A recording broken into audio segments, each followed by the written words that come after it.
Imagine a metal so critical to our future, so fundamental to everything from electric cars to the very power grids lighting our cities. Yet its supply is, well, incredibly concentrated. It can almost dictate the pace of global innovation. That's right. We're talking about copper. And today, we're diving deep into a company holding really a disproportionate share of its destiny.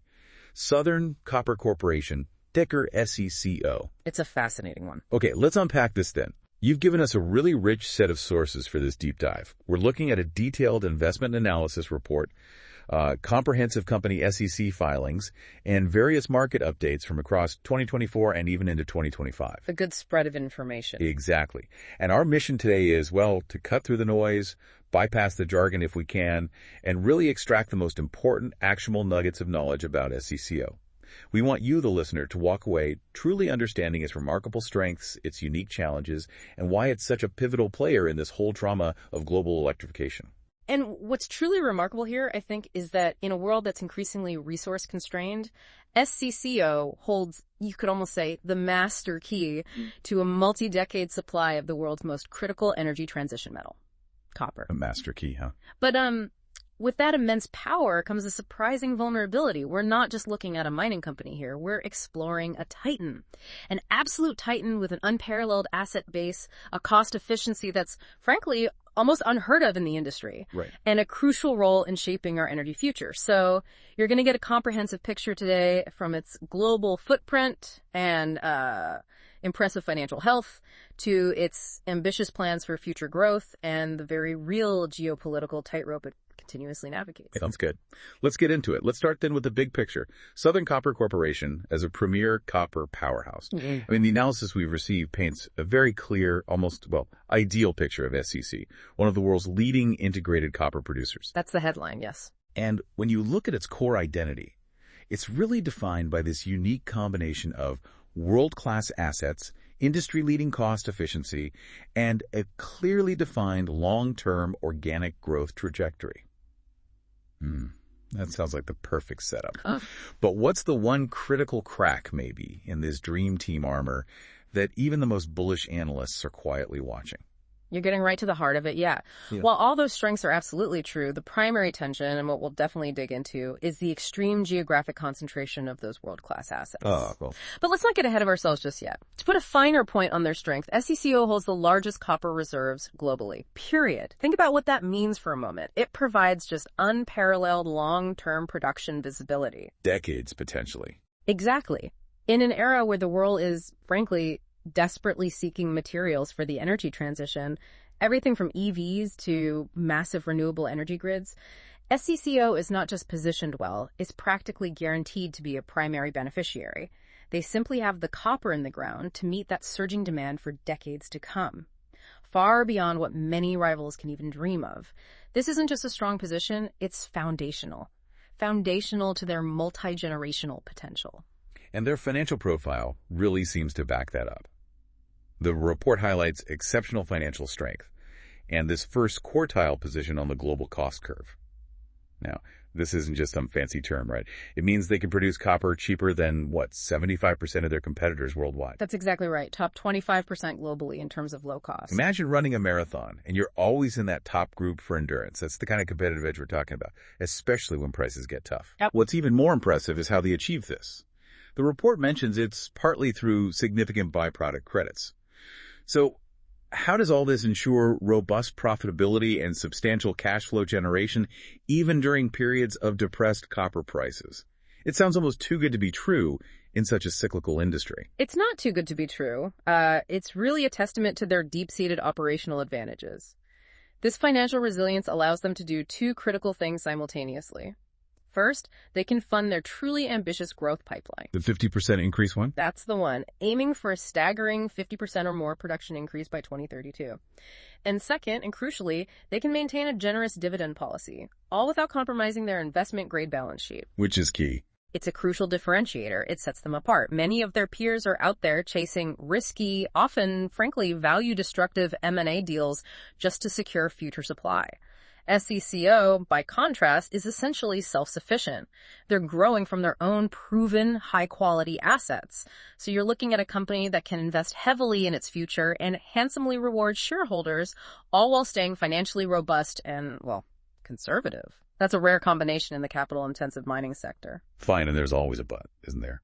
The analysis also quickly flags some initial risk flags. It says these considerable strengths are counterbalanced by a significant and concentrated risk profile. So where exactly do these risks lie, and just how concentrated are we talking? That's where the geographic footprint comes right back into sharp focus. It really becomes their single biggest Achilles heel. Their operational footprint is almost entirely concentrated in just two countries, Peru and Mexico. Just two. It's just two. This exposes them to a high degree of geopolitical and regulatory uncertainty. These regions, they have a history of social unrest and political instability, which can directly impact their operations and, importantly, their project development pipeline. We've seen concrete examples of this in the past where local opposition or shifts in government policy have significantly impacted production or delayed crucial new projects. It's not theoretical. Right, it's happening. And as a pure-play copper producer, their financial results are highly sensitive to the inherent volatility of copper prices. That's just the nature of the beast. Plus, the capital allocation framework, which we noted is heavily skewed towards dividends, is largely influenced by Grupo Mexico, their majority shareholder. The parent company. Exactly. And while this provides a reliable income stream, which is good for income investors, you have to ask yourself, does this priority limit their flexibility? Does it limit other value creation strategies, like, say, opportunistic share repurchases, which, interestingly, have actually been dormant since 2016? Dormant since 2016, despite having the capacity. Correct. It's a clear strategic choice, but one that seems largely dictated by their majority owners' cash requirements, perhaps more than optimal capital allocation for all shareholders. That clarifies the concentration of risk quite a bit. Sure. So let's dig a bit deeper into these operations then and their geographic footprint. The analysis notes SCCO is a major vertically integrated producer, meaning they handle everything from mining to smelting and refining. And as you mentioned, their focus is geographically concentrated in Peru and Mexico. How does this vertical integration work across these two key regions? Does it give them a significant edge? Oh, absolutely. It's central to their almost unrivaled cost efficiency. In Peru, their operations are conducted through their SPCC Peru branch. Well, This includes two world-class open-pit mines, Toquepala and Cuajone, both located high up in the Andes Mountains. Massive operations. And what's critical here is that these mines are supported by a dedicated smelting and refining complex down in Ilo on the coast. Think of it like a farm that not only grows its own amazing produce, but also owns the processing plant and the distribution network right alongside it. total control. Total control. This complete command over the entire chain gives SCCO incredible oversight on quality. It minimizes external reliance. And crucially, it allows them to squeeze out every single ounce of cost efficiency from their operations. From the rock in the ground to the finished copper cathode, they don't have to rely on third-party smelters or refiners, you see, which can add significant costs and introduce logistical bottlenecks. Makes sense. And their Mexican setup, does it mirror that Peruvian integration perfectly? Or are there different operational nuances there, maybe giving them a different kind of edge or perhaps a different challenge? Their Mexican operations, managed through Minera Mexico, are equally extensive and integrated, but with a slight twist that actually enhances their overall resilience, I'd argue. The cornerstone is the Buena Vista mine, which is incredibly significant because it sits on one of the world's largest copper ore deposits. It's a true geological marvel. One of the largest. Yes. And this complex includes two concentrators and two solvent extraction electrowinning plants, or SXEW plants as they're known. This multifaceted design allows them to process different types of ore deposits, old tailings, new ore, and extract copper using different methods. It adds to their operational flexibility quite a bit. Okay. Beyond Buena Vista, they also operate the La Caridad complex, which is another major open pit mine. And uniquely, their Industrial Minera Mexico, or IMASA unit, operates 5 underground mines. Underground. Interesting. Yes.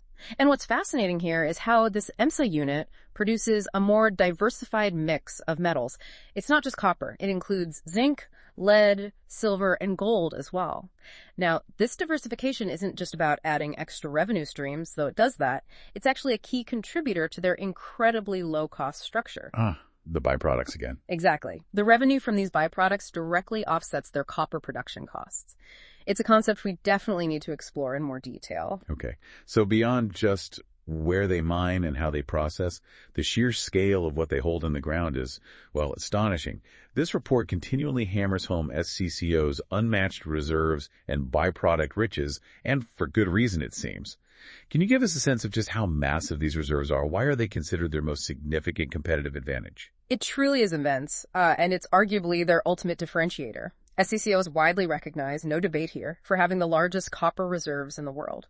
As of the end of 2022, the company reported an astonishing 71.9 million metric tons of contained copper in reserves. 71.9 million tons. Million metric tons. Yeah. To put that in perspective, that's enough copper to build, millions upon millions of electric vehicles or power hundreds of thousands of wind turbines. It's hard to even grasp. It is. This isn't just a lot of copper. It's effectively their golden ticket for decades and decades to come. And it's complemented by substantial additional resources that could eventually be converted into reserves down the line. This vast endowment is precisely what underpins the company's long-term production profile and allows for its extensive pipeline of organic growth projects. It provides a mine life that far, far exceeds most, if not all, of their major competitors. Right. It gives them incredible long-term visibility and a strategic advantage that is incredibly difficult, maybe impossible, for new entrants or even established rivals to replicate. You just can't magic up reserves like that. That's an incredible amount of copper. But you also mentioned byproduct riches. While copper is obviously their primary focus, just how significant are these other metals, molybdenum, silver, zinc, to their overall revenue and, importantly, their cost structure? You hinted at a cost deflation mechanism. They're absolutely crucial. It's a brilliant, almost elegant aspect of their business model. While copper accounted for, approximately 76.6% of their total sales in 2024. It's still the vast majority. Oh, absolutely. Copper is king. But these valuable byproducts significantly boost their financial performance and fundamentally alter their cost equation. Molybdenum is the most significant after copper, contributing about 10.9% of 2024 revenue. Then you have silver at 5.1% and zinc at 3.8%. Yeah. And here's the crucial part. That cost deflation mechanism at play. The revenue generated from these byproducts provides a substantial credit against the cost of copper production. Think of it this way. While copper is the star of the show, imagine it's a multi-talented performer. These other metals, like moly and silver, are like valuable bonus tracks on an album. I like that analogy. Yeah. The revenue from these bonus tracks doesn't just add to the top line, it directly reduces the cost of producing their main hit, copper. So, hypothetically, if it cost them $2.10 to dig out and process a pound of copper before considering these other metals, well, those valuable byproducts can effectively bring that net cash cost down by a substantial $1.30 per pound based on 2024 numbers. Over $1 per pound reduction. Yes. It makes their copper incredibly cheap to produce compared to rivals who don't have these significant extra revenue streams coming in. To give you some concrete production numbers from 2024, SCCO produced about 2.1 billion pounds of copper, 64 million pounds of molybdenum, nearly 290 million pounds of zinc, and 21 million ounces of silver. Huge numbers across the board. Huge numbers. Plus, the recent commissioning of their Buena Vista zinc concentrator is expected to significantly increase zinc production, maybe by as much as 32% in 2025. That will only further enhance those byproduct credits and solidify their cost leadership position. That clarifies the mechanics of their cost efficiency perfectly. Yeah. Now, let's talk about something that's often overlooked but critically important. The Grupo Mexico connection. SCCO is an indirect, majority-owned subsidiary of Grupo Mexico SAB to CV. What exactly does that ownership structure look like? And, well, why does it matter to us as we try to understand SCCO? Does it impose any limitations on SCCO's strategic choices? It matters a great deal. As of year-end 2023, Grupo Mexico, through its wholly owned subsidiary Americas Mining Corporation, or AMC, owned a dominant 88.9% of SCCO's capital stock, almost 90%. Okay, so very much in control. Absolutely. This controlling ownership has profound implications for SCCO's corporate governance, its strategic direction, and even its day-to-day agility. Now, on the one hand, it provides a stable, long-term oriented majority shareholder, which can be a positive. But it also means that key decisions, especially those regarding capital allocation and strategic priorities, are heavily influenced, you could say, dictated by the objectives and cash requirements of the parent company. This relationship is most evident, crystal clear, really, in SCCO's dividend policy. It has consistently favored very high payout ratios, effectively upstreaming cash to Grupo Mexico. sending cash back to the parent. Exactly. Now, while this ensures a reliable income stream for all shareholders, including the minority holders, you have to consider the trade-offs. This clear preference for dividends over other potential value creation strategies, like those share buybacks we mentioned, being dormant since 2016 despite a strong balance sheet. Well, it's likely driven by Grupo Mexico's own financial structure and cash needs. No? It also means that SCCO, while flush with cash and operating from a position of immense strength, might prioritize its parent company's immediate cash needs over, say, building out a more diversified portfolio to mitigate that geographic risk we talked about. Or maybe making an opportunistic acquisition. Or even pursuing opportunistic acquisitions that could benefit minority shareholders significantly in the long run. It's a strategic choice, no doubt, but one that appears largely dictated by their majority owner.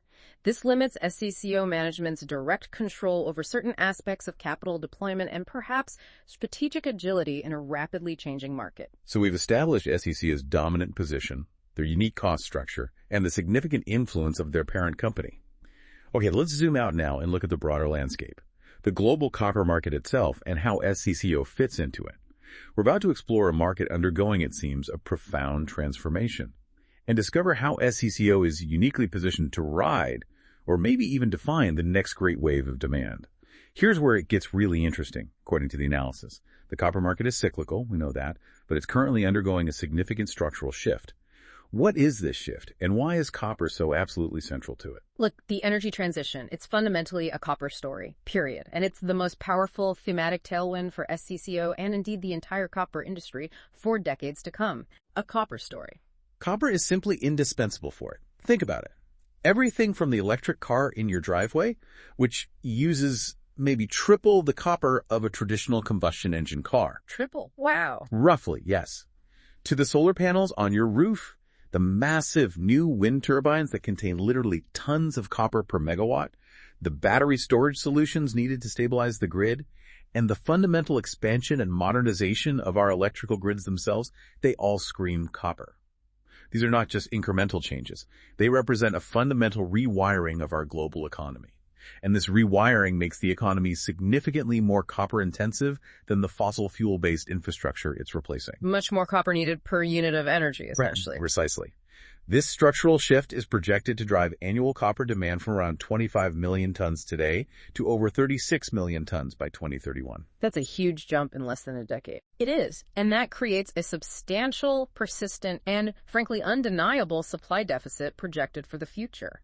If we connect this to the bigger picture, you're looking at a multi-decade tsunami of demand, which positions companies like SCCO with their vast reserves incredibly well for the foreseeable future. So the long-term picture looks incredibly strong, driven by these undeniable global trends like electrification and renewables. But what about the short-term market dynamics? Copper prices can be notoriously volatile day to day, month to month, right? Oh, absolutely. In the near term, the market remains highly sensitive to global macroeconomic conditions.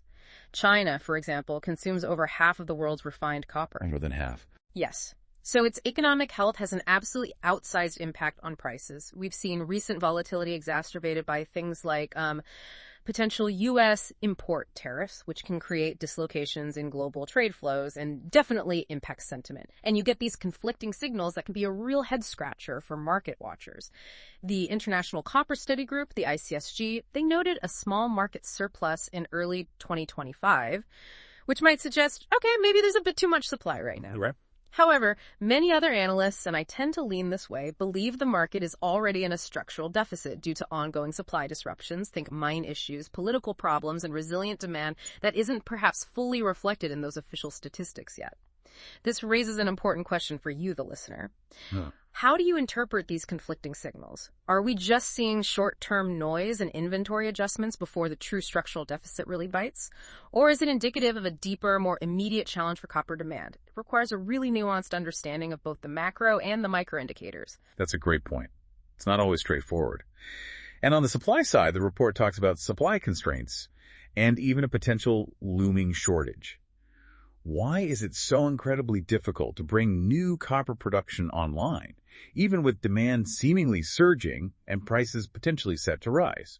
It's a truly complex issue with multiple layers feeding into it. First, we've had decades of underinvestment in new mines. That's partly due to the cyclical downturns the industry goes through, and partly due to increasing environmental and social scrutiny, which makes permitting much harder. So hurdles to jump. Many more hurdles. Second, existing operations are also facing the geological reality of declining ore grades. You simply have to dig up more and more rock to get the same amount of copper out. Less bang for your buck, essentially. Exactly. This makes it increasingly difficult and, frankly, astronomically expensive to bring new production online. And then there's the time factor. The lead time for developing a new large-scale copper mine can easily be a decade or more, and that's if everything goes smoothly, which, let's be honest, it rarely does in mining. A decade. Think about that time frame. 10 years or more from discovering the deposit to actually producing the first pound of copper. That encompasses exploration, permitting, financing, construction, community engagement. It's a massive undertaking. This structural reality means supply will fundamentally struggle, to respond quickly to rising demand. This provides strong fundamental support for prices, even during periods of market uncertainty. The world is effectively running low on easy-to-mine, high-grade copper deposits. That really hammers home the supply challenge. Okay. Let's pivot back to SCCO specifically then. How does their market position and competitive edge stand up against this backdrop of surging demand and clearly constrained supply? The report repeatedly highlights them as the low-cost leader. SCCO is undeniably a top-tier global copper producer. No question. In 2024, their production was approximately 973,000 tons. That placed them squarely among the largest publicly traded and state-owned mining companies in the world. Giants. When you look at the global copper producer peer comparison table provided in the analysis for FY 2024 data, you see SCCO right there alongside names like Freeport-McMoRan, BHP, Glencore, Codelco, the biggest players. So they're in the big leagues. Absolutely. But where SCCO truly shines and what really differentiates them is in their cost structure. It's truly in a league of its own. And that's their defining competitive advantage, right? Their first quartile position on the global copper cost curve. Give us the numbers again. Just how low are their costs compared to competitors, and what does that really mean for their business model day to day? Okay, their 2024 operating cash cost was an exceptionally low $0.89 per pound of copper, and that's net of those crucial byproduct credits. 89 cents a pound. 89 cents. To put that in perspective, Freeport-McMoRan reported a unit net cash cost of $1.56 per pound in 2024. Glencore's was a $1.69 per pound. So significantly lower, almost half in some cases. Substantially structurally lower? Yes. In fact, for 2025, management has guided for costs to fall even further into a remarkable range of $0.75 to cents and 80 cents per pound. Even lower. How? Partly due to efficiencies, maybe higher byproduct credits anticipated. But what's fascinating here is that this superior cost structure functions as a powerful economic moat, a really deep one. In an industry facing structural headwinds like declining ore grades and rising input costs, the marginal cost of production, the cost to produce that next pound of copper globally is on a steady upward trajectory. It costs more to get the last bit out. Exactly. Because SCCO's costs are so well below this rising marginal cost, they are positioned to capture disproportionately high profit margins in a rising price environment. This isn't just a slight advantage, it's a profound structural one. It ensures robust profitability and cash flow generation across the entire commodity cycle. They effectively have a much, much wider margin of safety than their peers, allowing them to remain profitable even when others might be struggling or even losing money. So SCCO isn't just sitting on huge reserves and operating incredibly efficiently. They're also translating that directly into phenomenal financial performance. Let's delve into their financial pulse now. The 10-year financial summary provided in the sources gives us a great look at their performance over time through cycles. What key trends do you see in their revenue, gross profit, EBITDA, and net income? Do they just follow the copper market pretty closely, or is there a layer of resilience there we should be aware of? They absolutely do follow the copper market closely, yes, but with that crucial layer of resilience you just mentioned. It's quite visible in the data.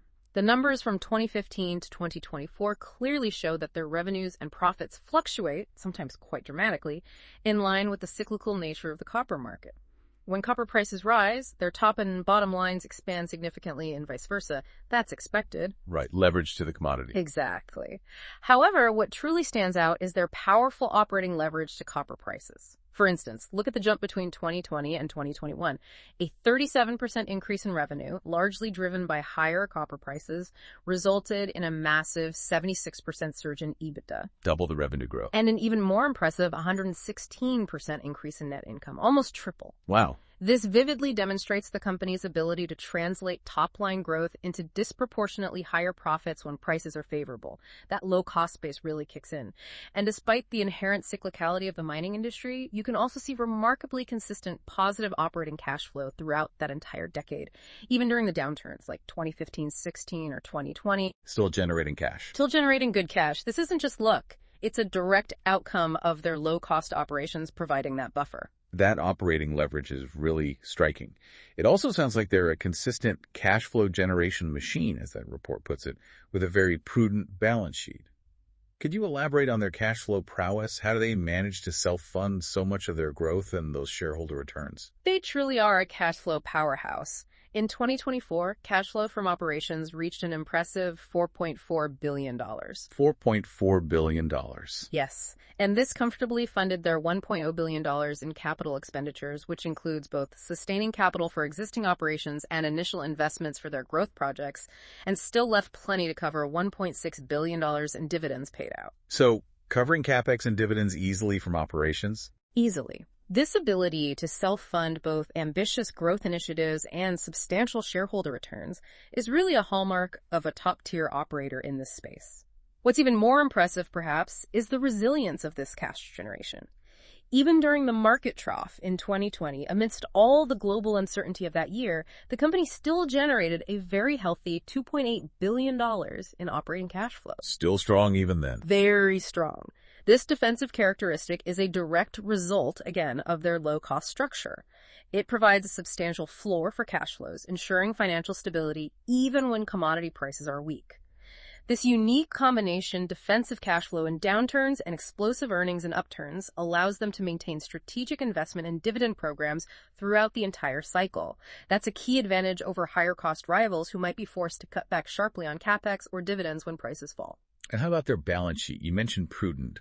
Are they piling on debt to achieve this impressive performance, or is it genuinely strong? What does their overall financial health look like? Not at all piling on debt. Their balance sheet is managed with remarkable prudence, giving them an investment-grade credit rating, which, is a testament to their financial discipline. It's not easy for miners to get and keep that. Right. At the end of 2024, total long-term debt stood at $5.8 billion against a substantial $9.2 billion in stockholders' equity.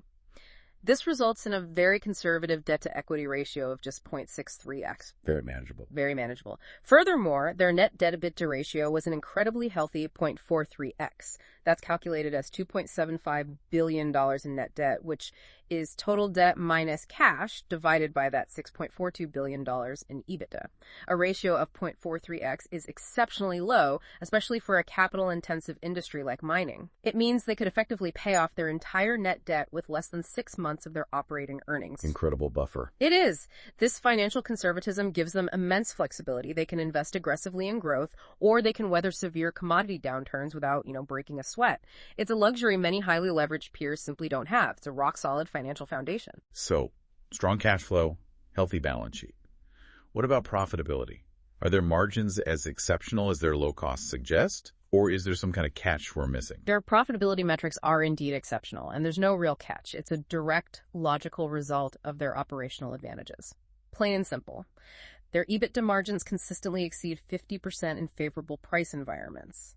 They even reached a peak of 62.7% back in 2021 when copper prices were soaring. Over 60% EBITDA margin. Phenomenal for a miner. Their operating margins are also frequently in the 40-55% range. Again, very strong. These high margins are a direct reflection of the company's remarkably low-cost operations. They simply capture a disproportionate share of the revenue dollar as profit compared to their peers. Makes sense. And when you look at their returns on capital, they're equally strong. For example, their return on equity, or ROE, was reported at an impressive 41.74% on a trailing 12-month basis as of mid-2025. Over 40% ROE. Yes. That's a clear testament to their efficient use of their equity base to generate substantial profits.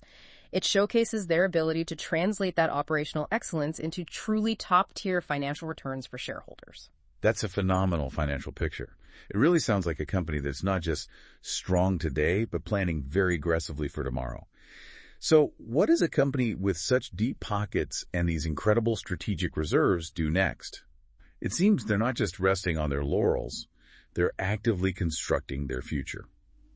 And that brings us to their ambitious organic growth pipeline. The analysis calls it extensive, well-defined, and fully funded. What's their vision for growth, and how are they actually planning to achieve it? A central pillar, maybe the central pillar, of the investment case for SCCO is that their future growth is essentially embedded within their existing asset portfolio. They don't necessarily need costly external acquisitions to grow significantly. They own the growth already. In large part, yes. They have a stated capital investment program exceeding $15 billion over the coming years. $15 billion? Mm-hmm. That's huge.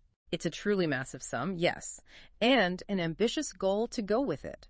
To increase their annual copper production to 1.5 million tons by 2032. Now remember, their 2025 production guidance is around 965,800 tons. So 1.5 million tons represents a potential increase of over 50%. More than 50% growth in under a decade. That's the plan. And what's fascinating here, and reassuring for investors perhaps, is that these projects are staggered over the next decade. It's not all happening at once. It provides a very visible and phased pathway to significantly higher production volumes. You can almost see the roadmap clearly laid out, offering exceptional long-term production visibility, assuming they execute. Okay, so this isn't just a distant dream. It's a concrete plan with specific projects identified.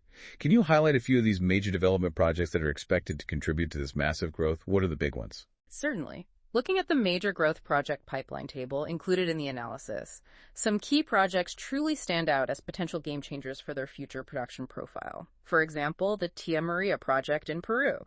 It's projected to add about 120,000 tons of copper annually, with a projected startup currently slated for 2027. Tia Maria. That's the one with the history. Yeah, that's the one. It has been subject to significant historical community opposition and delays, as we discussed. So its successful execution would be a key de-risking event for SCCO and a major signal. Okay, what else? Then there's Michicale, also in Peru. This one is even larger, estimated to produce a massive 225,000 tons of copper annually, though it has a later projected startup, currently around 2032. 250,000 tons from one project. Potentially, yes. It's a mammoth undertaking. It could add as much copper as some entire mid-tier producers currently output. However, its significant size also means it's likely prone to heightened scrutiny from local communities and environmental groups. SCCO will need to employ really sophisticated community engagement strategies starting very early to avoid the kind of multi-year delays we've seen with other large projects in the region. A huge prize, but also a huge challenge. Absolutely. And over in Mexico, the El Arco project is anticipated to yield around 190,000 tons of copper annually, maybe starting around 2030. These are just a few examples, but they really underpin that significant 50% plus production increase target. It demonstrates the sheer scale of their organic growth ambitions. That's a truly massive pipeline. And the report notes that SCCO's reliance on this organic growth, growing from within their own assets, offers significant advantages. What are those advantages, especially when we see other major miners pursuing these huge, costly mergers and acquisitions in a scramble for new reserves? That's precisely it. Organic growth allows them to deploy capital directly into their own high-quality ore bodies, which theoretically they know intimately. This should generate higher returns on investment compared to going out and acquiring existing assets at market premiums, especially in a hot market. Avoiding bidding wars. Exactly. We've seen the recent wave of mega merger attempts in the mining sector. Think BHP's ultimately unsuccessful bid for Anglo American. It really underscores the challenge and the sheer expense many producers face in securing future growth and replacing reserves in a world where high-quality deposits are getting harder and harder to find. SCCO is largely insulated from this competitive M&A pressure because they already possess the assets needed for their future growth. They don't have to overpay for external assets or deal with the often messy complexities of integrating different corporate cultures and systems. They are, in essence, their own best acquisition target. Makes sense. They control their own destiny, in theory. In theory. However, and this is a critical counterpoint we need to keep hammering home, This strategy also creates, or rather concentrates, a highly significant risk profile. Back to the concentration risk. Back to the concentration risk. The success of their entire long-term growth plan, that 1.5 million ton target, is contingent almost entirely on their ability to successfully navigate the complex and often challenging permitting, regulatory, and social environments of just two countries, Peru and Mexico. This raises an important question, doesn't it? What happens if there's a significant political shift in one of those countries, or a prolonged period of community opposition, as we've seen historically with Tia Maria? Right. One major hiccup could derail a big chunk of the plan. Precisely. A significant delay or even a derailment of a project like Michigale, for example, which is slated to add that massive 250,000 tons of copper annually, would have a huge impact on their long-term production targets and their financial projections. This stands in stark contrast to more geographically diversified miners, like BHP or Rio Tinto, who can better absorb a setback in a single jurisdiction because they have operations spread across the globe.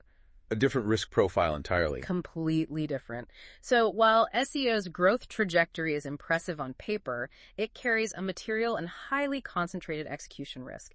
It's perhaps the biggest asterisk next to their growth story. That's a really important counterpoint to the organic growth advantage.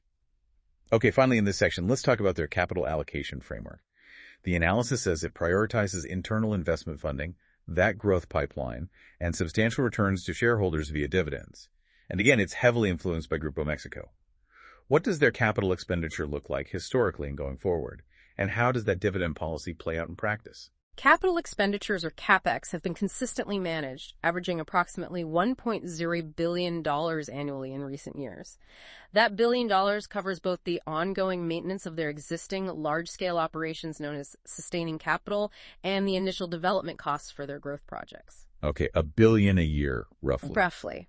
Looking ahead, the company plans to ramp up this investment significantly. They've budgeted $1.6 billion for 2025, specifically to advance key projects like El Pilar in Mexico and, importantly, Tia Maria in Peru. So they're clearly investing for the future and putting their money where their growth plans are. That part is clear. And the returns to shareholders. When it comes to returning capital to shareholders, it's a true cornerstone of SCCO's financial policy, no doubt about it. They have a long history of paying a significant portion of their earnings as dividends. Now, the dividend itself is variable. It fluctuates reflecting the company's performance and, of course, the copper price environment. But the payout ratio, the percentage of net income paid out as dividends, is consistently high, often exceeding 60% of net income. Over 60%, that is high. It is. And get this. In 2023, the company paid out a huge $3.1 billion in dividends on net income of $2.4 billion. Wait, they paid out more than they earned? Yes, a payout ratio well over 100%. This clearly demonstrates a willingness, perhaps even a mandate from the parent, to return more than 100% of annual earnings to shareholders during certain periods, likely drawing on cash reserves or prior earnings.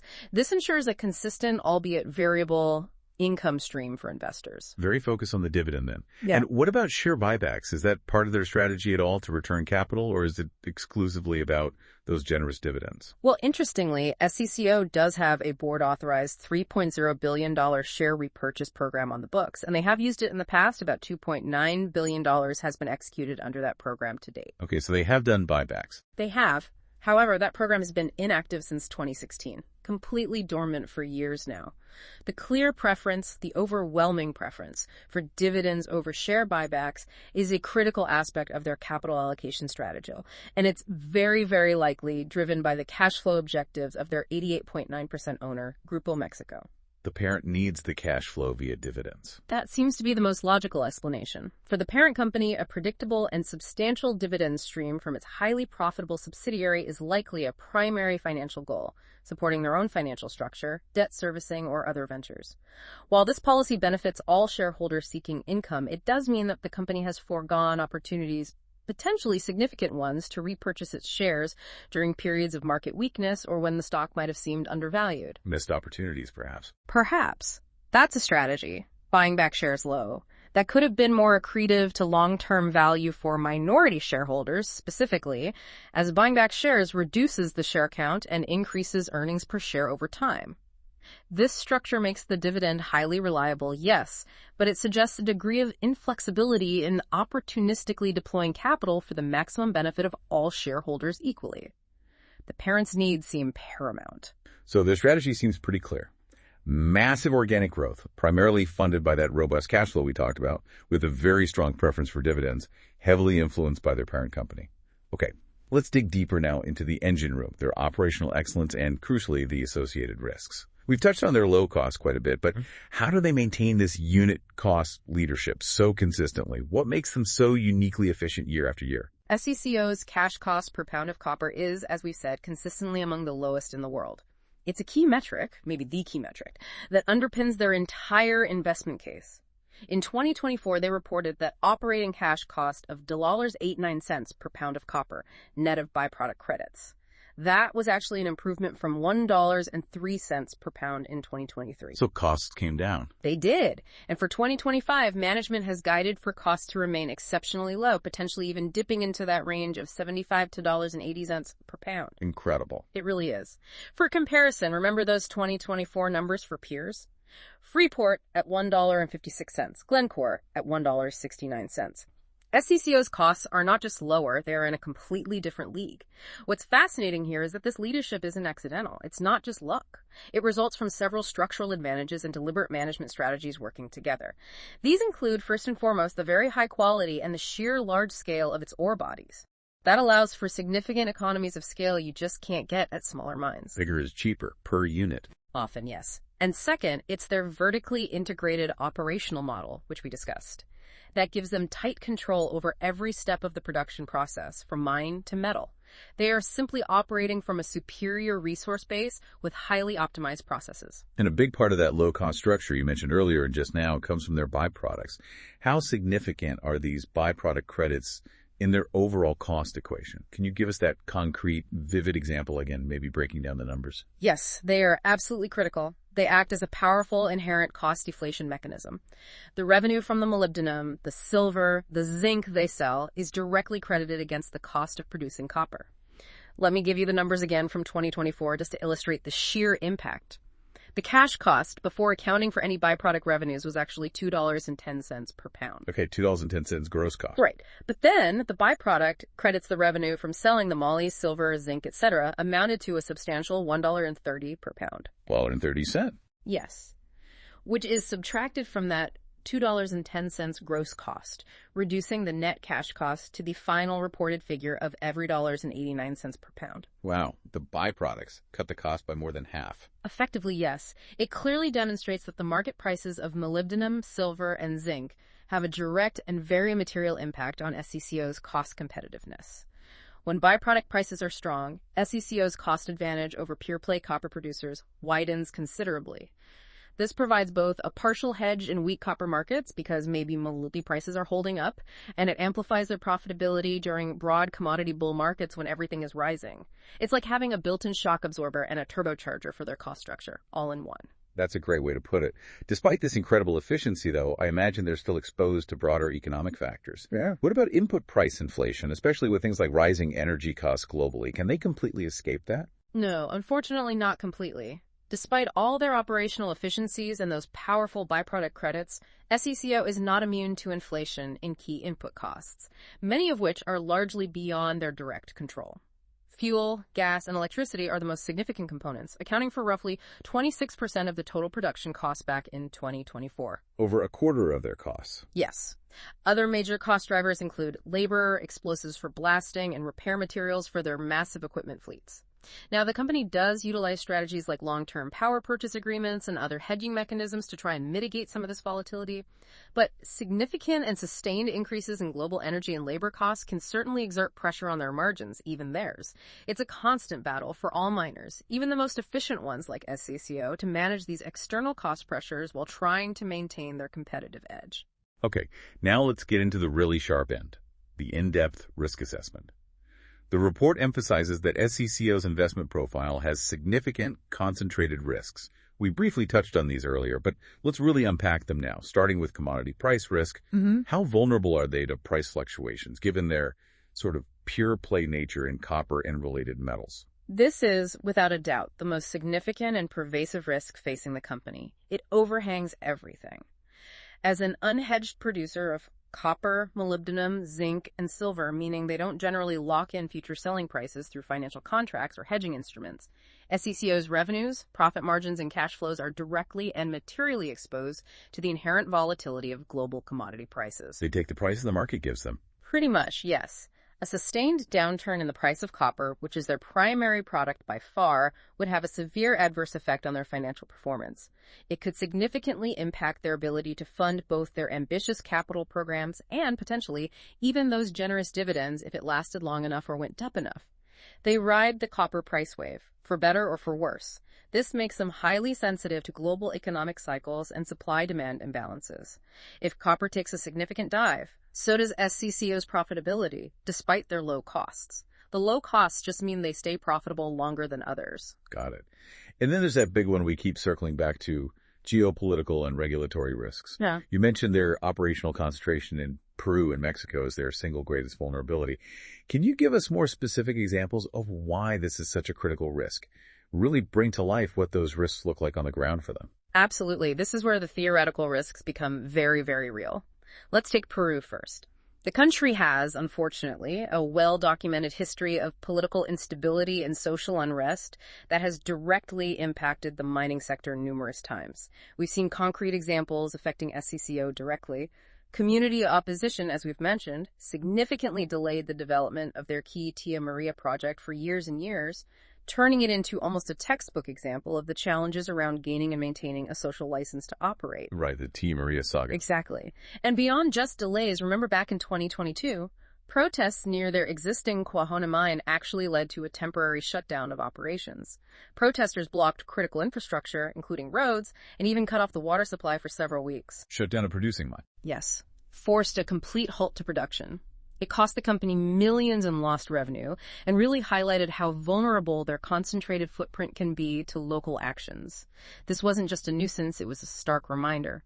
So, the risk of future political turmoil, sudden shifts towards more interventionist government policies regarding taxation or regulation, or renewed social unrest remains a persistent and material threat to both their ongoing operations and their crucial growth plans in Peru. Okay, and what about Mexico? Different set of issues there. Somewhat different, yes. In Mexico, the regulatory landscape has also become arguably more challenging in recent years, often with little advance warning. For example, in 2023, the government enacted significant changes to the mining law. These changes reduced the term length for new concessions, they imposed new conditions on water usage rights, and introduced new community contribution requirements. More red tape, essentially. More red tape, potentially higher costs, and greater uncertainty. Now, while the company stated publicly they believe these specific 2023 changes will not materially impact their current operations, the risk of future adverse changes like tax increases, higher royalties, or even more stringent environmental regulations is certainly elevated and remains an ongoing concern for anyone operating there.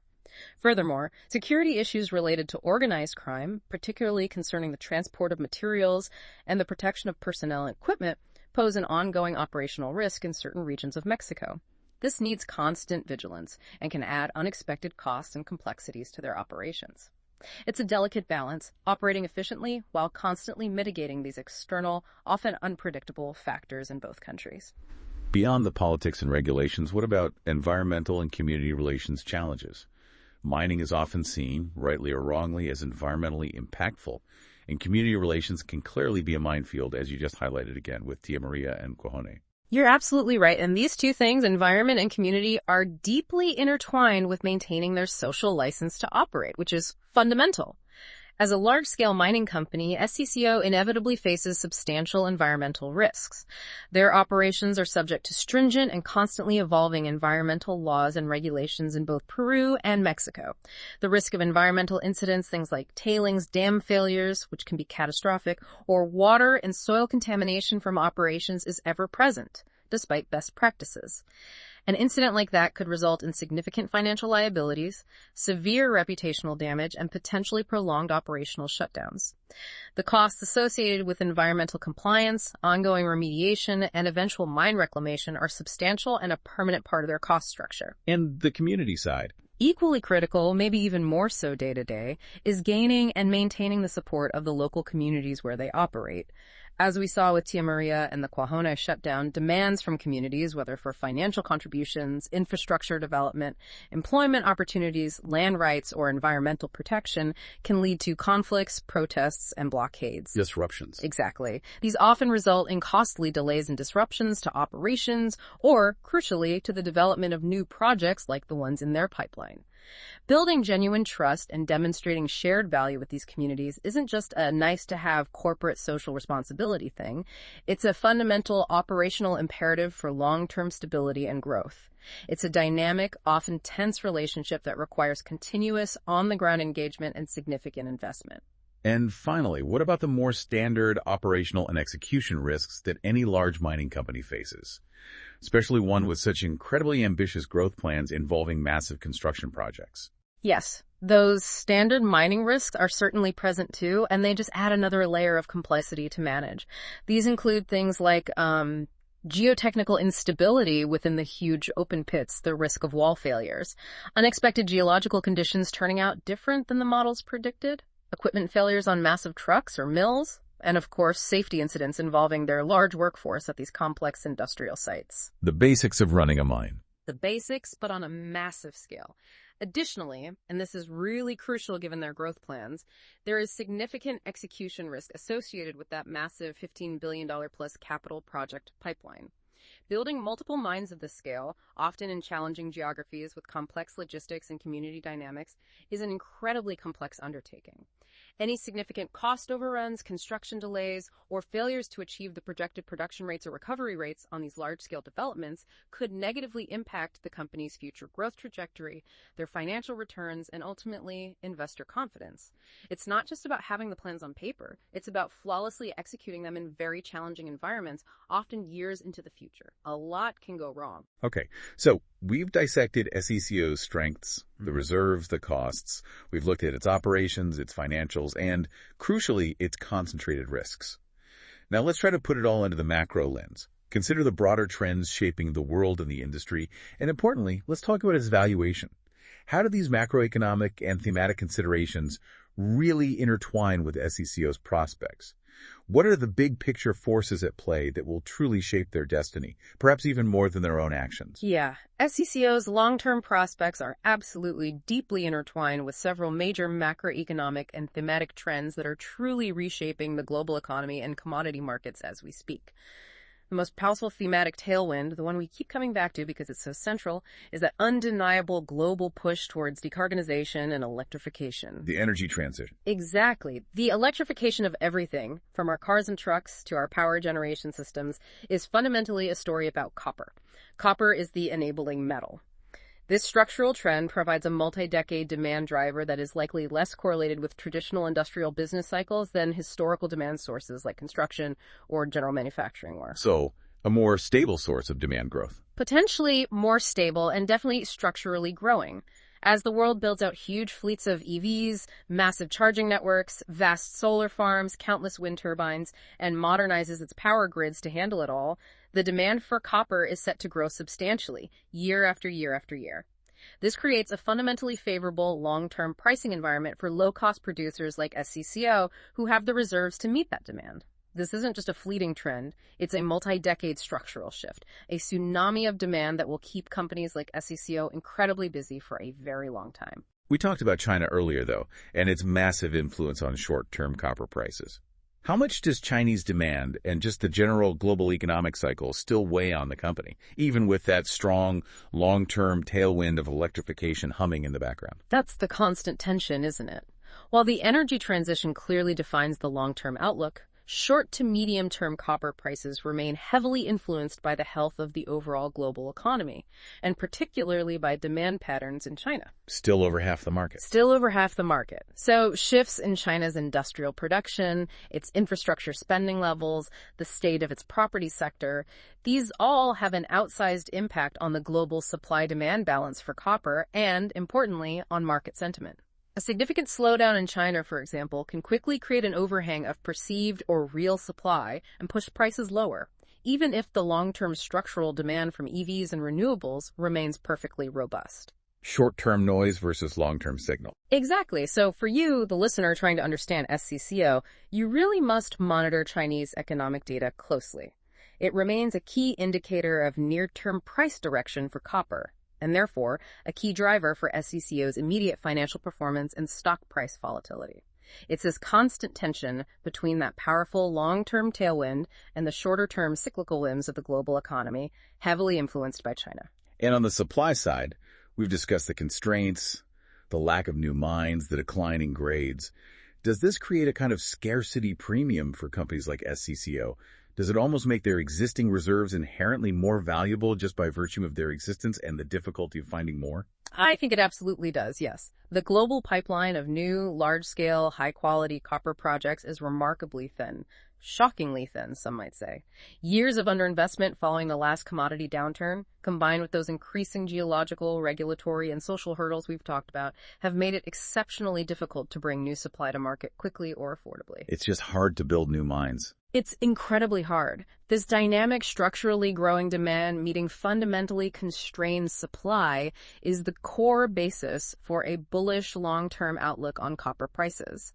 And as the structural deficit becomes more pronounced over the coming years, premier long-life assets like those owned by SCCO are indeed likely to command increasing scarcity premium in the market.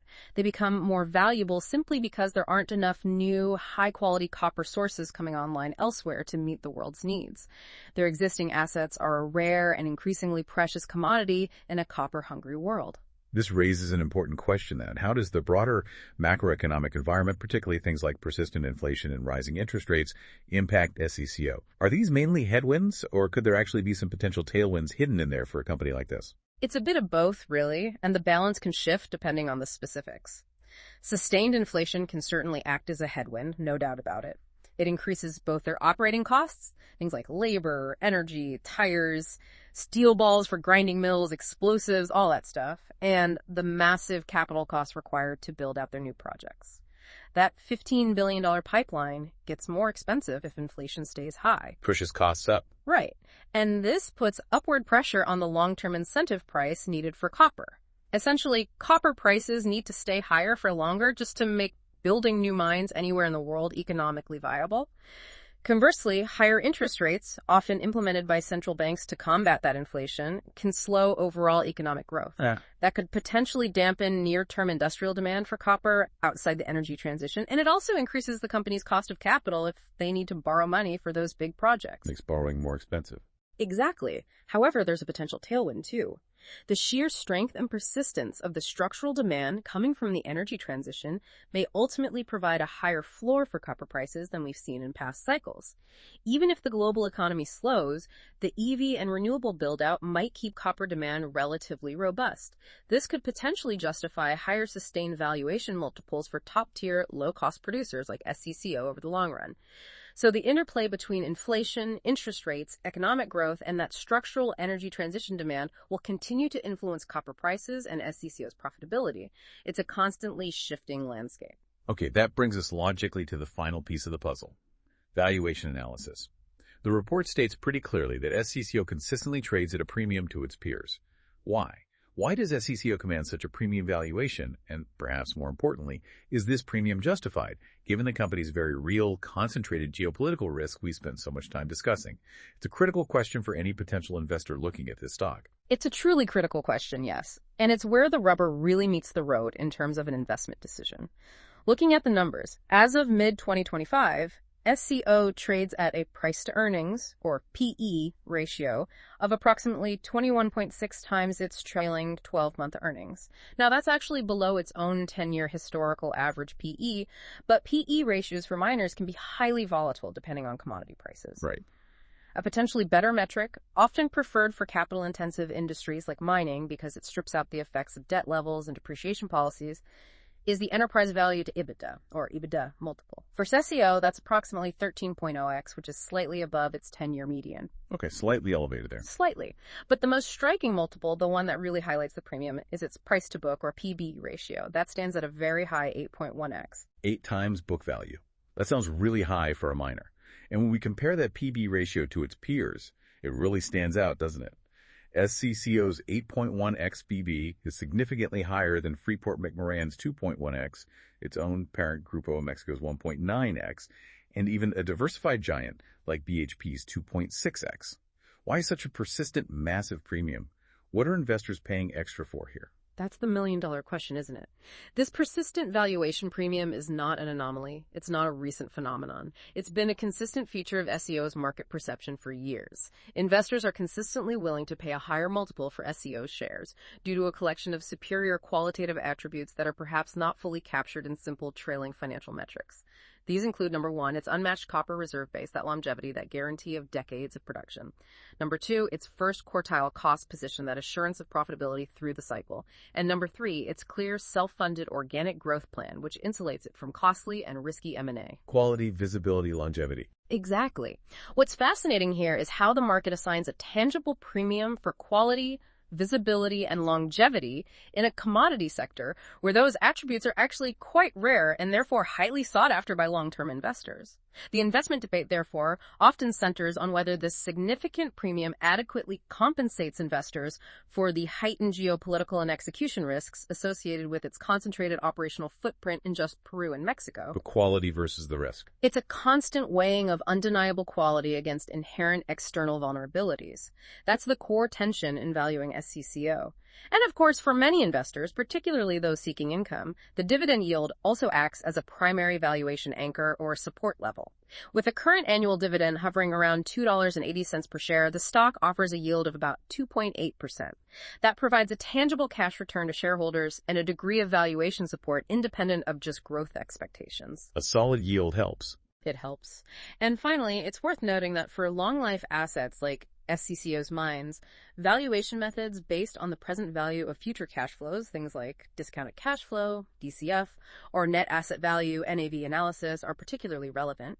Analysts spend a lot of time building these models. However, these models are highly sensitive, extremely sensitive sometimes, to the long-term copper price assumption used, reminding us that even the most sophisticated valuation models ultimately rely on educated guesses about the future price of the commodity.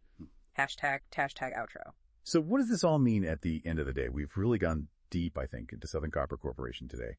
We've uncovered a company that truly stands out with its massive, virtually unparalleled copper reserves, those incredibly low production costs that are the envy of the industry, and a clear, ambitious path for growth fueled by the global energy transition. It's a true heavyweight, isn't it? A critical pillar in a vital industry that is undergoing a historic transformation. Absolutely. But as we've discussed extensively, this powerhouse also comes with significant concentrated risks attached. Its operational footprint, almost entirely within Peru and Mexico, means it's constantly navigating this delicate balance of geopolitical instability, changing regulations, and complex community relations. That's not going away. And the inherent volatility of commodity prices means their fortunes, while amplified on the upside by their low costs, are still fundamentally tied to the market's unpredictable whims. It's a fascinating constant balance of undeniable strengths and significant external pressures. And, their ability to actually deliver on those ambitious growth targets will heavily depend on successfully navigating those complex social and political landscapes just as much as their engineering prowess. That's a great summary. So for you, the learner listening in, the takeaway isn't just about SCCO as one company, but maybe about the very bedrock of our electrified future. Copper is simply indispensable. There's no green transition without it. So consider this as you go about your day. How might the delicate balance between the world's urgent, almost insatiable need for more copper and the complex geopolitical realities of where most of it is actually mined? How might that balance shape not just investment opportunities, but the very pace, the cost, and maybe even the feasibility of the global energy transition itself? Will our green future potentially be delayed or made more expensive simply by a lack of this crucial reddish-brown metal or difficulties in getting it out of the ground? That's a profound question. And building on that, how might a company like SCCO, sitting on these deep assets and benefiting from formidable low costs, adapt to these ever-changing global dynamics and pressures? This raises another important question for the future. Will their long-term strategy of purely organic growth truly insulate them from these concentrated risks in the long run? Or will the very nature of their operational concentration eventually become their ultimate test, perhaps forcing them, or their controlling shareholder, to consider strategies like diversification or different capital allocation priorities that they have historically resisted? Really interesting questions to ponder, something to mull over as you go about your day. Thanks so much for joining us on this deep dive. Until next time, keep digging for those insights.